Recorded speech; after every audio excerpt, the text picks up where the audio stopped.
ফেনীর ফুলগাজী সরকারি কলেজে আয়োজন করা হলো নবীনবরণ অনুষ্ঠান। কলেজে নতুন ভর্তি হওয়া ছাত্রছাত্রীদেরকে স্বাগত জানানোর পাশাপাশি ফুল ও শিক্ষা সামগ্রী দিয়ে বরণ করেন ফুলগাজী সরকারি কলেজ ছাত্রদল। সকাল 10টা থেকে শুরু হওয়া এই অনুষ্ঠানে কলেজ প্রাঙ্গণে জড়ো হয় নবীন ছাত্রছাত্রীরা। অনুষ্ঠানের স্থল ছিল উৎসবের আমেজ। ফুল ও বেলুন দিয়ে সাজানো হয় অনুষ্ঠান প্রাঙ্গণ।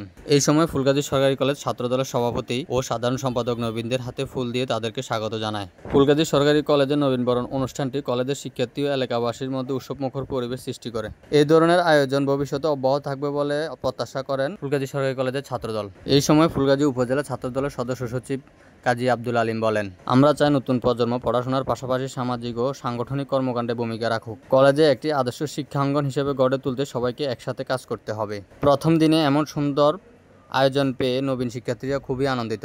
এতে নতুন পরিবেশে তাদের মানিয়ে নিতে সুবিধা হবে এবং পরবর্তীতে কলেজের অধ্যক্ষ অধ্যাপক ডক্টর লোকমান ভূঁইয়া নবীন ছাত্রছাত্রীদের উদ্দেশ্যে দিক নির্দেশনামূলক বক্তব্য প্রদান করেন।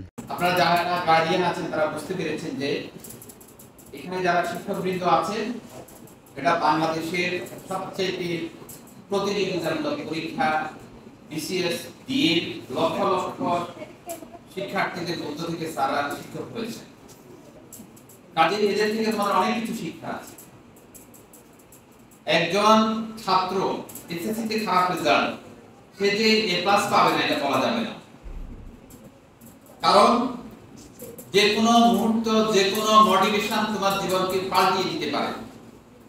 আমাদের শিক্ষকদের একটি বাক্য তোমার জীবনের মোড় ঘুরিয়ে দিতে পারে। আমি অভিভাবকদের উদ্দেশ্যে বলতে চাই, ফুলগাজী সরকারি কলেজ একটা ঐতিহ্যবাহী কলেজ। এই কলেজে কিছু অভিভাবক মনে করে এখানে ক্লাস নেয় না, কেউ কেউ মনে করে এখানে শিক্ষকরা ক্লাস নেন না, অধ্যক্ষ আসেন না। এই কথাগুলি আমি বলতে চাই যে আমরা চেষ্টা করছি ভুল প্রমাণিত করার জন্য।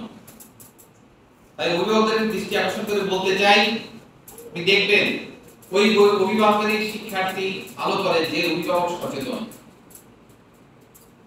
একটা ভালো ফলাফল ভালো মানুষ হওয়ার জন্য আপনার ছাত্র কোথায় যাচ্ছে আপনাকে লক্ষ্য রাখতে হবে। সে তার বন্ধুকে এটা খেয়াল রাখতে হবে, কার সাথে সে মিলেমিশে এটা খেয়াল রাখতে হবে, সে এসএসসি তে কেন খারাপ করলো এটা আপনাকে মনে রাখতে হবে। এবং ভালো ফলাফল করলে যে ভালো শিক্ষার্থী আমরা বলবো না, ভালো মানুষ। আমি দেখছি অনেক খারাপ রেজাল্ট, মধ্য রেজাল্ট, কিন্তু ঢাকা ইউনিভার্সিটি চান্স পেয়েছে, তার বেসিক ভালো, অন্যান্য কোয়ালিটি ভালো।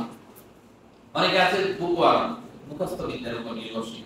অনেকে আছে কিন্তু সে শুধুমাত্র মুখস্থ বিদ্যার পাশাপাশি এই যে প্রত্যাহীন যে সব জ্ঞান দরকার, পেপার পড়ে, ম্যাগাজিন পড়ে, খবর দেখে, হ্যাঁ, সব বিষয়ে সচেতন, তারাই মূলত ভালো করে। কারণ বুকওয়ার্ম যারা একেবারে বইয়ের উপর যারা নির্ভরশীল তারা কিন্তু খুব ভালো করে না।